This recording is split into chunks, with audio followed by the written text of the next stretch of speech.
తాకట్లో ఉన్న మీ బంగారాన్ని విడిపించి ఆ రోజు ఆన్లైన్ రేటుకి కొంటాం. Sharma gold company.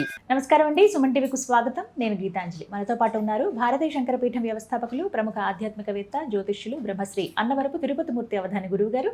వారితో మాట్లాడదాం. గురుగారు నమస్కారం అండి. ఓం శ్రీ మహాగణాధిపతయే నమః. గురుగారు, ఒక ధర్మ సందేహం. ఎవరన్నా ఇట్లా కూర్చున్నప్పుడు కూడా నువ్వు అందరు గురుగారులతో మాట్లాడుతూ ఉంటావు కదా, ఈ ప్రశ్న అడుగు అని చెప్పి నన్నే అడుగుతూ ఉంటారు. దేవాలయాలకు వెళుతున్నావు అంటే కొంతమందిని ప్రత్యేకంగా చూస్తాము, ప్రదక్షిణాలు చేయటం కావచ్చు, ఏంటంటే మొక్కు, ఏంటంటే ఈ కోరిక కోరుకున్నాను అంటే కోరికల కోసమే మొక్కులు, మొక్కుల కోసమే కోరికలు, అంతే. అలాగే అయిపోయింది. అందులో ఉన్నటువంటి దివ్యత్వాన్ని తెలుసుకునే ఉద్దేశం కానీ, అసలు దేవుడు అంటే ఎవరు, ఎందుకు దేవాలయానికి వెళ్ళాలి, మనకుండే ప్రశాంతత, ఇవన్నీ పక్కన పెట్టేసి మొక్కుకోవాలి, తీరితే కోరిక తీరింది అనుకుని మళ్ళీ దాని మొక్కు చెల్లింపులో భాగంగా వివిధ రకాలుగా చెల్లిస్తారు. అది ఎవరిష్టం వారిది. కొంతమంది బలులని ఇస్తూ ఉంటారు, కొంతమంది ఇంత అని, కొంతమంది అన్న సంతర్పణ చేస్తూ ఉంటారు. ఇలా రకరకాలుగా కోరికల కోసమే మొక్కుల, మొక్కుల కోసమే కోరికల. ఎలా చూడాలి? యథా విధిహుతాగ్నీనాం యథా కామార్చితార్థినాం యథా పరాథదండానాం యథా కాల ప్రబోధినాం అని ఒకటి చెప్పబడిందండి. ఇవన్నీ సరిగ్గా అమలు లేకపోవటం వలన మనుషులకి చేసేటువంటి వెర్రి పిచ్చి చేష్టలు అంటారు. అంటే పిల్లిని, నల్ల పిల్లిని బలివ్వమంటారు, విన్నాం. నల్ల పిల్లిని బలివ్వమంటారు, మేకని బలివ్వమంటారు, దున్నపోతుని బలివ్వమంటారు.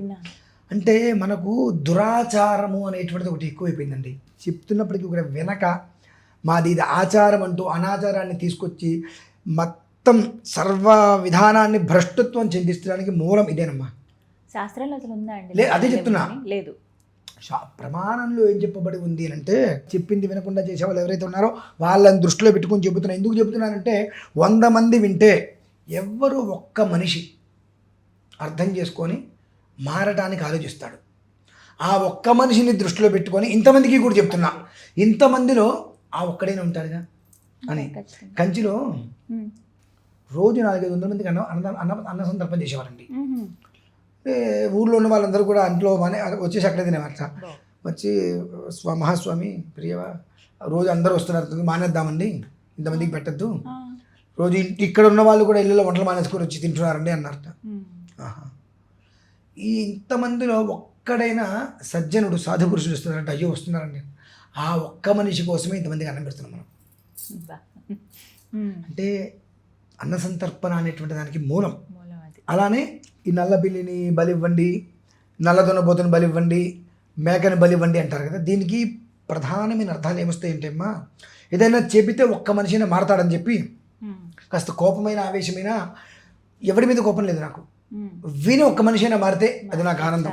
అంటే ఈ జన్మ ఎత్తినందుకు, భగవంతుడు ఇంత చదువు ఇచ్చినందుకు, ఇంత సంస్కారం ఇచ్చినందుకు, ఇన్ని విషయాలు ఇక్కడ కూర్చొని చెప్తుంటే ఒక్క మనిషి మారినా నాకు ఈ జన్మ ధన్యమే అమ్మయ్య అనిపిస్తుంది నాకు. అందుకని తెలిసింది చెప్పాలి కదమ్మా. నల్ల పిల్లి అంటే దొంగతనాన్ని వదలమని అర్థం, దొంగ బుద్ధి వదలమని.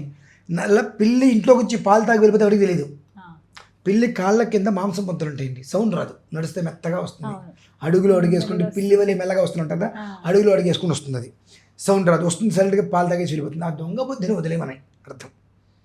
తర్వాత మేకను బలిస్తారు.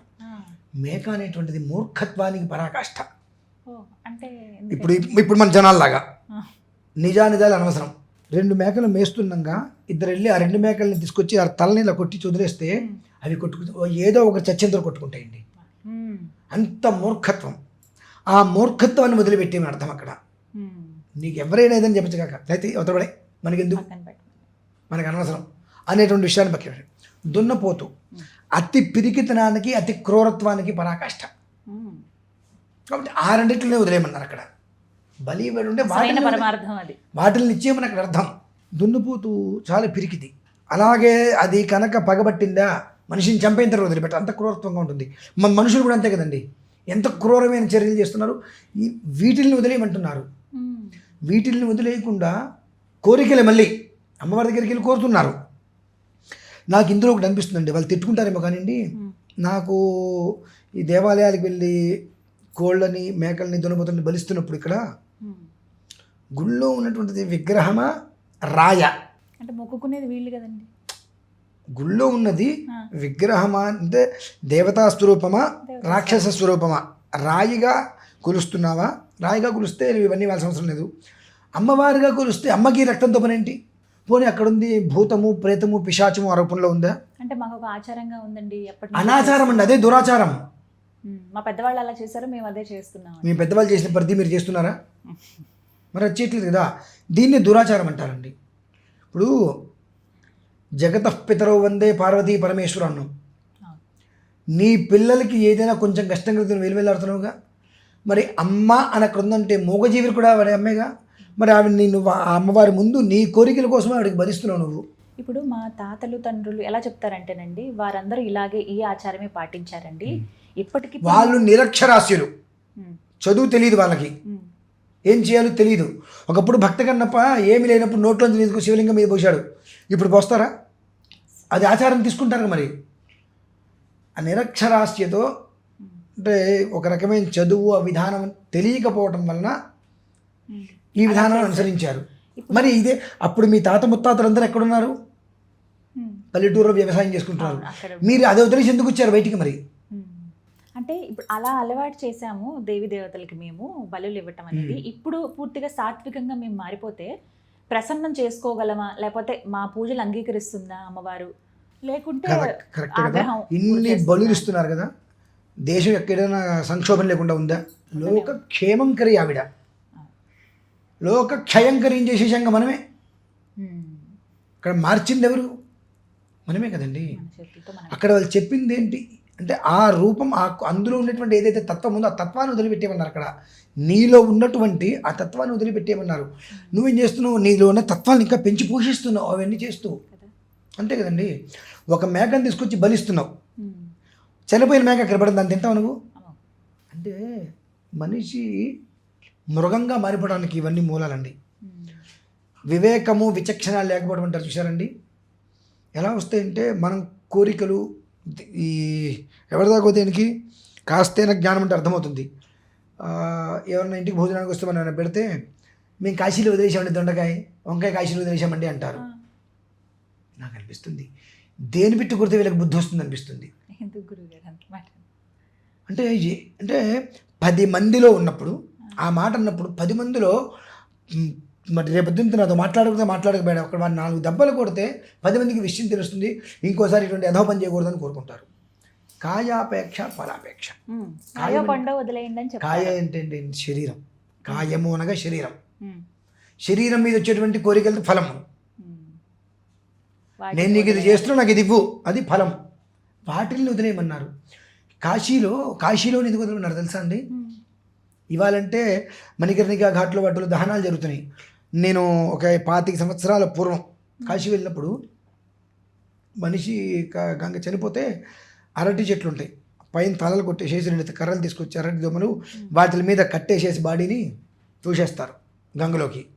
వదిలేస్తే ఆ గ్రద్దలు కాకులు అందులో పీక్కుదరగా మొహం మొత్తం కూడా చూడంగానే ఒక రకమైన భయానకంగా వికృతంగా అయ్యా మనం చూస్తే తిండి కూడా తినలేము అంటే అలా అవుతుంది. గంగలో అలా వెళ్ళిపోతూ ఉంటాయి అవన్నీ కూడా. అటువంటి కాయం మీద నీకు అపేక్ష ఆ కాయం మీద నీకు అపేక్ష దేనికి? ఎన్నో రకాల పౌడర్లు రాస్తున్నాం, ఎన్నో రాస్తున్నాం, పిల్లలకి వీళ్ళకి కోట్లు సంపాదించి పెట్టాం. చేస్తే ఎక్కడ పడుకోబెడుతున్నారండి? బయట పడుకోబెట్టేస్తున్నారు. అంతే కదండి కాదా? ఒకవేళ మంచం మీద చనిపోతే మంచం కూడా ఇవ్వాల్సి వచ్చేస్తుందని చెప్పి ముందే కింద పడుకోబెట్టేస్తున్నారు తీసుకొచ్చి. మరి నువ్వు ఇంత సంపాదిస్తున్నావు కదా, ఇంత సంపాదిస్తే నీ కాయం అంటే శరీరం చనిపోతే ఉంచట్లేదు కదా, ఐస్ పెట్టండి వాసన వచ్చేస్తుంది, బాడీ డీకంపోజ్ అవుతుంది రకరకాలుగా. ఏందండి ఇంకా ఇన్ని రకాలుగా దాన్ని పెంచి పోషించావు కాయాన్ని. అలాగే నేను ఏదో చేశాను మీకు, మీ నుంచి నేను ఏదో ఆశించా, ఆ ఫలం లేదు నీకు. నువ్వు చేయగలిగావు, చేసి వదిలేసి రిటర్న్ నువ్వు ఎందుకు ఆశిస్తున్నావు? కాయాపేక్ష ఫలాపేక్ష అంటే ఇదండి. నేను కాకరకాయ వదిలేను, చిక్కుడుకాయ వదిలేను, మామిడి పండు వదిలేను, దెబ్బ పండు, ఇవి కావు. ఈ చిన్న విషయం కూడా తెలియనటువంటి మనుషులు ఇంత మూర్ఖంగా క్రూరత్వంగా ఇవన్నీ చేయకుండా ఎందుకు ఉంటారు? మరి కొంచెం సిగ్గు బ్రతుక్కి ఉండాలి. మనం ఏం చేస్తున్నాము, ఏం చెయ్యాలి, ఎందుకు చేస్తున్నాము, ఏంటి ఇది అసలు? అమ్మవారి రక్తం నిన్ను వచ్చి అడిగిందా? ఆవిడకి రక్తమే ఇవ్వాలి. ఇక్కడ కట్ చేసుకో, సూది పెట్టి పొడుచుకో, వదిలిపెట్టి అక్కడ. నీ శరీరం మీద సూది కొచ్చుకుంటే నువ్వు తట్టుకోలేవా? ఇందుకు కాదా అండి దేశం మొత్తం కూడా విపత్తులు వస్తూ సంక్షోభానికి గురయ్యి దుర్భిక్షానికి ఎందుకు అవుతుంది? మరి ఏటా మన భాగ్యనగరం చుట్టుపక్కల ఎక్కడ చూసినా గ్రామ దేవతలకి చాలా రకాలుగా ఎన్నో జంతువులను బలిస్తూనే ఉంటారు. కానీ ఆ దుర్భిక్షం అయితే ఎక్కడికి పోలేదు, అక్కడే ఉంది కదా. ఎందుకు ఉంది మరి? వాటి అమ్మవారి యొక్క సంతానం నువ్వు చంపుతున్నప్పుడు నిన్నెందుకు రక్షిస్తుంది ఆవిడ? చిన్నది నీ కొడుకుని ఎవరైనా తిరుగుతూ ఊరుకుంటావా? అసలు ఊరుకుంటుంది. అటువంటిది జగత్తు మొత్తానికి తల్లిదండ్రి వాళ్ళు ఉన్నప్పుడు అమ్మవారికి సంబంధించినవి కదండి జీవరాశులు అనేవి కూడా. ఆవిడ మరి వాటిని అక్కడికి వచ్చి హింసిస్తున్నప్పుడు ఆవిడని ఎందుకు ప్రసన్నతాభావంతో ఎందుకు ఉంటుంది? ఒకవేళ నన్ను ఎవరన్నా అడిగారు అనుకోండి, మేము ఈ సంవత్సరం అమ్మవారికి బలి ఇవ్వడం ఆపేస్తామండి, ఏదన్నా నష్టం కలిగితే మీరు తీసుకుంటారా? ఇదిగోండి నేను కొంగుపడుతున్నా, నాకు రాని నేను చూసుకుంటా, మీరు మానేయండి చేతనైతే. అదే ఏదన్నా వచ్చింది అనర్థం, నష్టం ఏదైనా అనర్థం వచ్చిందని నేను తీసుకుంటా. అది ఎంతదైనా మనిషి ప్రాణం పోతుందంటే నేనే ముందుంటా. ప్రయత్నం చేయొచ్చుగా. మా పెద్దవాళ్ళు చేశారండి, మీ పెద్దవాళ్ళు చేశారంటే అప్పట్లో చదువులు అవి పెద్దగా లేవు, చేశారు. మీ పెద్దవాళ్ళు ఇళ్ళ దగ్గర ఉంటూ ఏదో వ్యవసాయం చేసుకుంటున్నారు. ఇప్పుడు మీరు ఎవరు అక్కడ చేయట్లేదుగా. మరి ఇది చేయండి, అది ఒక్కటే ఎందుకు చేస్తున్నారు మీరు? ఇదొక మేలుకొలుపు, ఒక అవగాహన తెలుసుకోవాలమ్మా. తప్పకుండా. అంటే అది నాకు అనిపిస్తుంది, ఇది కోరిక మనం కోరిన కోరికలు తీర్చుకోవడానికి బలులు, మొక్కుబళ్ళు. అంటే ఇక్కడికి నాకైతే కనిపిస్తుంది పరిపూర్ణంగా ఇది మూఢ నమ్మకం. నమ్మకం అంటే మీరండి, ఇప్పుడు కొంతమంది వాళ్ళ కడుపుకు అన్నం తింటున్నారు, ఇంకేం తింటున్నారో తెలియదు కానివ్వండి. లాస్ట్ టైం కూడా ఇదే విషయం అడిగారు. ఒకప్పుడు ఇదే విషయం గురించి వస్తే, లలితా సహస్రంలో రక్తవర్ణ మాంసనిష్ట అని చెప్పబడి ఉంది కదండి గురుగారు, లలితా సహస్రంలో అని చెప్పింది కాబట్టి మేము చేస్తే తప్పే ఉందండి. నేను అనుకున్నా, ఇంత అజ్ఞానంలో కొట్టుకుపోతున్నారా? రక్తవర్ణ అంటే ఎరుపు వర్ణం అక్కడ చెప్పబడింది, రక్తం పోయమని చెప్పలేదుగా. మాంసనిష్టకు ప్రతీతి అల్లం, కుంకుమ పువ్వు. అంటే పాలల్లో కుంకుమ పువ్వు వేస్తే రక్తవర్ణం వస్తుంది, అది అల్లం. ఈ రెండిట్లతోటి గుడాన్న ప్రీత మనస, బెల్లమన్నం, దీంతో అమ్మవారు చాలా ప్రీతి చెందుతారని చెప్పి రాసి ఉంది. ఇవన్నీ ఎందుకు చేస్తున్నారండి? ఇవి చేయటం వలన మనం పొందగలిగేటువంటి పైశాచిక సైకో ఆనందమేనండి, అంతకుమించి ఏమి లేదు. అమ్మవారైతే ఎక్కడా కూడా నేను పుచ్చుకోదు. మీరు ఒకటి గమనించండి, కొంతమంది దశమహావిద్యా దేవతలందరికీ ఇస్తుంటారు కదండి, వాళ్ళు వీళ్ళు కామాఖ్య అమ్మవారికి ఇస్తారు. కడుపుకి అన్నం తింటున్నావా, అశుద్ధం తింటున్నావా, బుద్ధికి బ్రతుకులేదా, సిగ్గు లేదా ఏమాత్రం కూడా? కడుపుగా అన్నం నోటితో తింటున్నావు, దేంతో తింటున్నావు అని అడుగుతాను నేను. ఎందుకనంటే మన తెలుగు రాష్ట్రాలలో ఎక్కడ ఇప్పుడు కొత్తగా మొలుస్తున్నాయి దశమహావిద్యా దేవతలు ఉన్నారండి? ఇంతకుముందు వినలేదు గురుగారు. ఇప్పుడు చేసుకునేవారు, ఇప్పుడు కొత్తగా పెడుతున్నారు. పూర్వంలో ఉన్న ఎక్కడా ఒకటి రెండు ఉంటే ఎక్కడా కూడా బలు లేవు కదా. మరి వారాహిమవారి కాశీలోనే బలి లేదు కదండి. మన కామాఖ్యమ్మవారి గురించి మనకెందుకు ఇక్కడ? మన దగ్గర ఎలా మనకు సంబంధం లేని చోటు విషయం మనకు అనవసరం అప్రస్తుతం. మనకున్న విధానంలో మనం ఏం చేసుకోవాలి? మనది వామాచారం, మనది వామాచారం కాదు కదండి. మాంసాలు అన్ను మందులు పోయటానికి మనది వామాచారమా? కాదు కదా. మనది పూర్వాచారం, వామాచారం కాదు కదా. మరి వామాచారం కానప్పుడు దాన్ని నేను అవలంబిస్తానంటే దాని నుంచి నీకు మంచి జరుగుతుంది, చెడు జరుగుతుందా? కొంచెం కామన్ సెన్స్ తెలియని వాడి జోలికి తెలుసుకోవాలమ్మా. అది విషయం చక్కగా చెప్పారు. ఇది నిజంగా ఒక అవగాహన ఇప్పటి నుంచి అయినా, ఎందుకంటే ఇప్పుడు మళ్ళీ జాతరలు అన్ని ప్రారంభం అవుతాయి. ఉగాది వచ్చిందంటే నేను ఇంకొకసారి అందరికీ చెప్తున్నాను, ఈ వీడియో అందరూ వినండి. ఎవరైనా ఒక్కళ్ళైనా బలివ్వడం మానేసి దానివల్ల ఏదైనా మీకు నష్టం అనుకుంటే ముందు నేను తీసుకుంటా, అది సిద్ధంగా ఉన్నా, రెడీగా ఉన్నా. దానివల్ల ఒక ప్రాణం పోతుందంటే నేనే ముందు వస్తా.